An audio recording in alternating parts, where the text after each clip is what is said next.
Woke nonsense has been kept alive by two main energy sources. The first one being racist black folks who claim that black people cannot be racist.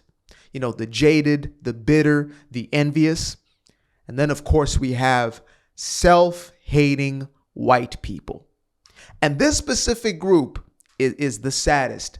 You know what I mean? And it's sad when you live in this perpetual victimhood like a lot of liberal black folks. But when you are a white person and your life is built around hatred for yourself, you know, because some folks like to say I'm self-hating because I'll talk about issues as far as the black community or quote unquote black culture, etc. I love being what I am. Now, I don't base my entire self-worth or my entire identity off of what I look like, but I do. I love all components of myself. I've grown to love myself in a multitude of different ways, to have a healthy sense of self-esteem. But white guilt is a special kind of stupid. You know, it's a truly a heartbreaking, heart-wrenching, and cringe phenomenon. So I felt that it was only appropriate for us to just dive into one of these videos displaying the absolute full-blown, I'm talking like stage 5, stage 6, self-hating whiteness.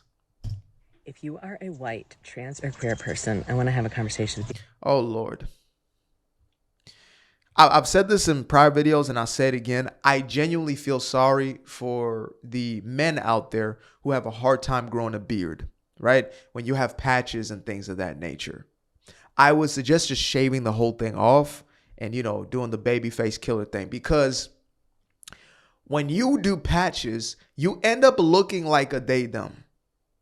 Like that, you can't tell the difference now because the they-thems are so prolific. There's so many of them within our society. You can't tell the difference. Sometimes it's the voice that gives it away. There's that weird sort of, you know, I started with estrogen, I stepped into testosterone kind of voice thing going on. You usually hear it somewhere in a Starbucks in the Bay Area.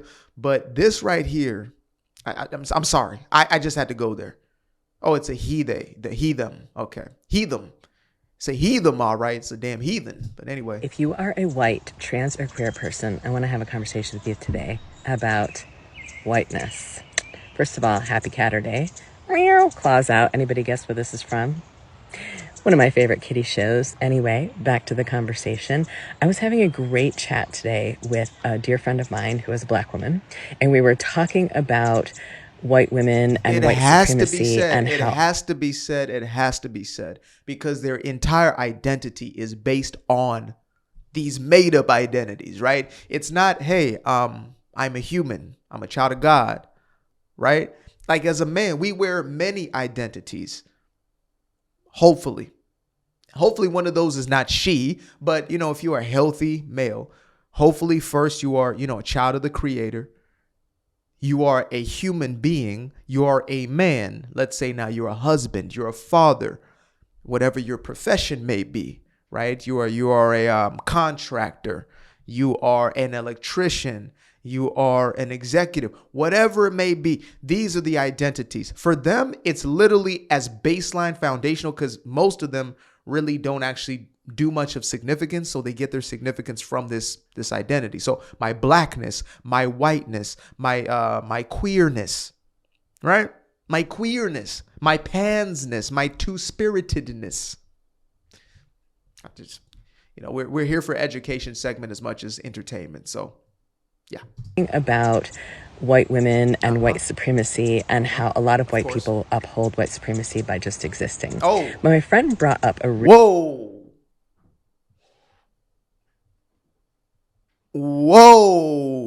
Did y'all hear that? So her and her black woman friend, right, are sitting down and having a conversation about white supremacy, because what else would these liberals be doing besides sitting there and having a conversation about white people, especially a white woman with the beard. Now, you know, white supremacy. And then the girl's like, girl, I know what you mean. White supremacy. Like, you know, white supremacy is everything and it's everywhere. It's in the atmosphere. It's everywhere. And then she's like, yeah, like it's literally, it's everywhere. And I actually think as a non-heteronormative, anti-patriotic, anti-climactic gigazoid, I feel that like just us existing is the upholding of white supremacy. I think I should off myself. Really good point that I know is something I've had to sit with in my life. And when she brought it up, I was like, yeah, this is a great topic of conversation, is that most white people, especially in the West, letting these nignogs sit you down and just discredit your whole existence, and you just sit there and take it. I'll be damned if anybody. Somebody came up to me, the existence of black people is just really, it's just keeping the world in a terrible place. Excuse me? What do you mean? What do you mean by, the ghetto culture, the ratchet culture? Yes. The culture they've adopted? Absolutely. Absolutely. Absolutely. But you're not about to identify that with me. No. Not in my company. But instead, because all she wants is just the alliedness, right? It's the closeness and proximity to coloredness, to marginalizedness. That's why they make themselves something else so they can be marginalized, because otherwise they get no brownie points in the world of the weird and woke. There's nothing there for them. If you are white, a woman or a man, you have nothing in that world unless you chop off your you-know-what, or you turn your we-who into a he-who. Even if they are part of other marginalized groups, i.e. trans, queer, disabled, whatever it is, most white people expect equality because of their whiteness. Let me say that again. Most white people expect equality, safety, rights, and all of that because they were born white. Now, I know that seems like a really hard pill to swallow, but if you compare that to other marginalized communities of color, people who are non-white, think of...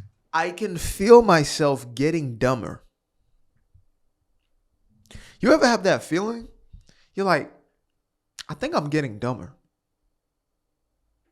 I think I'm getting dumber. Just by listening to this, I feel like the gray matter in my brain is reversing to like pink and light blue matter, which is the trans flag colors.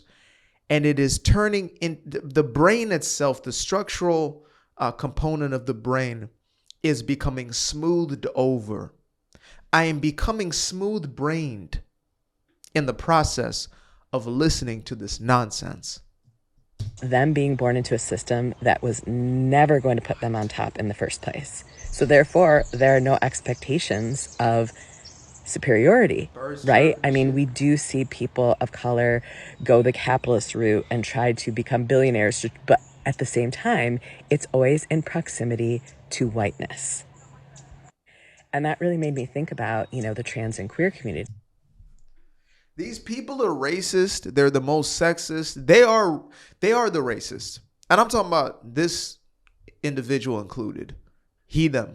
I'm talking about he, them included. So you're saying that a black billionaire, a millionaire, whatever it is, that it's actually discredited that they built their empire because it's in proximity to whiteness? This is the problem for a lot of the people with these mentalities.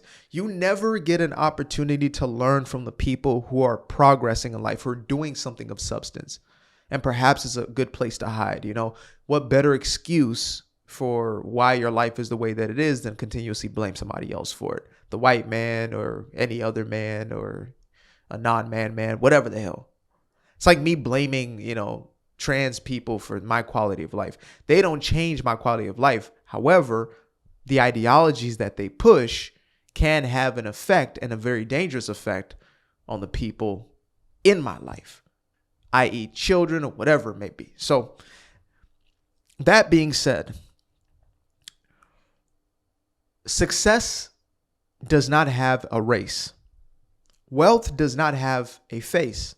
The reason why there's an idea of whiteness meaning wealth is unfortunately because so many black folks have given over to the victim mentality, so they will not allow themselves to do the things necessary to succeed.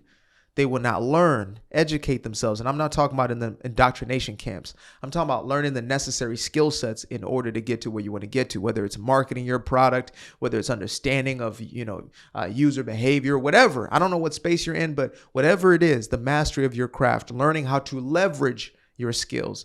Oh, I work so hard and I never succeed. I hear that from black, white, and everybody in between. It's not about your hard work. It's about working at the right things, like the things that you have the most capacity and capability to build at the best, which all of us have something. All of us are purposed and gifted with something, right? Use your talents, like the story of the talents, right? Don't bury your talents, use your talents, and your talents will eventually manifest into greater things. That's how that works. But anyway, I digress. That to me is actually quite a racist ideology. The whole idea of white supremacy is saying white people are better. If you really think about it, it's actually acknowledging white supremacy. By upholding white supremacy as a reason why everybody else is failing and white people are succeeding, which is actually very inaccurate. The people performing the best in America are like many of the Asian American groups, like Indian American, Taiwanese or Chinese and Chinese Americans, even Pakistani Americans, Indian Americans, Nigerian Americans, etc. So these people are performing the best. And then you have, quote unquote, white Americans, whatever the hell that means. And then at the very bottom, black Americans. So instead of saying, hey, maybe we can learn from these other groups, it's racism, we can't do nothing. Let's have conversations about white supremacy some more. See this a lot in our community as well, is that sometimes white people will only fight for a cause if it is about them. And this is something that I've had to really take to heart, especially as I'm watching things like Gaza unfold, because that's not about me. I am not over there. But therefore, does that mean I need to sit back and stay silent? And we're seeing a lot of people do that. And I'm just using that as an example, by the way. And this came up because my friend and I were talking about white people and how many of them are voting for their own oppression and they don't even know it. But that's because they don't feel that they should be oppressed in the first place. And I'm not going to tell anybody how to feel, and I'm not going to tell anybody how to think or judge anybody, because this is a huge systemic thing that we were all born into. And we all have to remind myself of this, folks. I have to continue to remind myself that what you're listening to is a mentally ill person, because sometimes we get bamboozled into words and how things are articulated or whatever, right? That's a form of finesse sometimes, the mouthpiece, the gift of gab, whatever.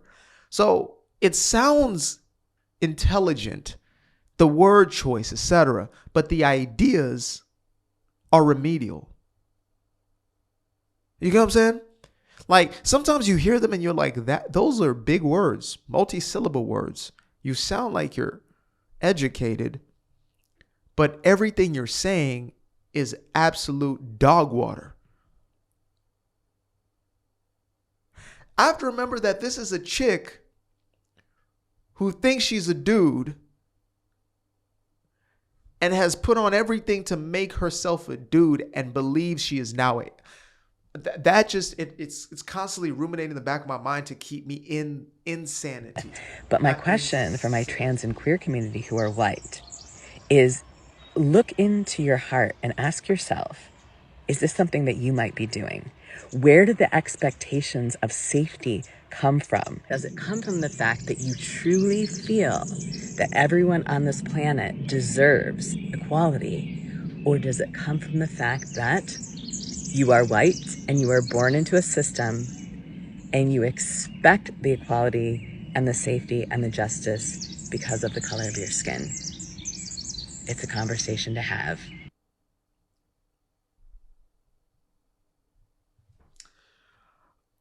I'm making it known now that I am in favor of a modern secession in America. Maybe even globally. But in America specifically, I'm okay with there being a divide of two Americas. You can have the communist, socialist, woke America, and then you can have just the regular, sane, free market America. I'm okay with that, actually.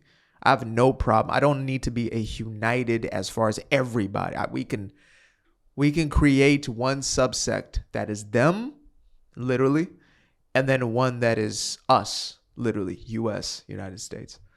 We can do that. They hate America, so there's no point of them even being in anything that is labeled as America or the United States of America. It's a racist construct. It's white supremacy. It's all. So if it's so problematic, let's just do a divide, because yes, there's an importance to creating cohesiveness, but we have to remember, like, our ancestry is that of villages, that of small bands and tribes and clans of people that shared customs and values and hopefully nurtured those, and maybe it'll grow. But what we have now is quite unnatural, where you have this mishmash of just any and everybody who have not just differing opinions. It's deeper than that. They have different value systems. You can't have people living together who one believes in stealing and the other doesn't. You don't create a high society or a high trust society in that way. One believes in, taking people's lives or fighting and being violent, and the other, you can't have those two things match. That's why white folks who would have been, in the hillbilly-esque type of mentality, they got the hell up out of that. Maybe they were born in a trailer park type environment. They got out of that. Right? Black folk, make them some money, move out the hood. Get out of those environments. That's the same thing as just doing it at a scale level, because there's no fixing that brain. There's no fixing it. We sat down and we talked about white people. As much as I speak on issues of race, etc., to sit and just be like, hey, let's talk about white supremacy and the effects that is it's so corrosive, so destructive in the mind for me. Let's talk about the reasons why we can't win, why we can't succeed. I'm going to waste my life on what? It's truly unfortunate. That's why I do wish the best for these people. I wish them the best. I wish they could wake up and realize that they're creating their own hell. Because once you realize that, then you can actually get to a solution mode. But until then, they're cooked. Appreciate you guys for tuning in. Now, if you'd like to stay around, make sure to click that little subscribe button down there. Or you can show some love by going to the description below and clicking on the button titled Buy Me a Coffee. Leave a little something there, or click on the Cash App. Leave a little something here. Till the next time, peace. I fell in love with the sunshine. I fell in love with the light. I fell in love with the full moon. I fell in love with the night. I can see the light again. I can see the light. You can see the life in him illuminate the night. I know the time is taking. A 3, 6, 5, that's a full rotation. I see you looking up, you know them constellations. Constantly gazing like house of praises, you get to praising.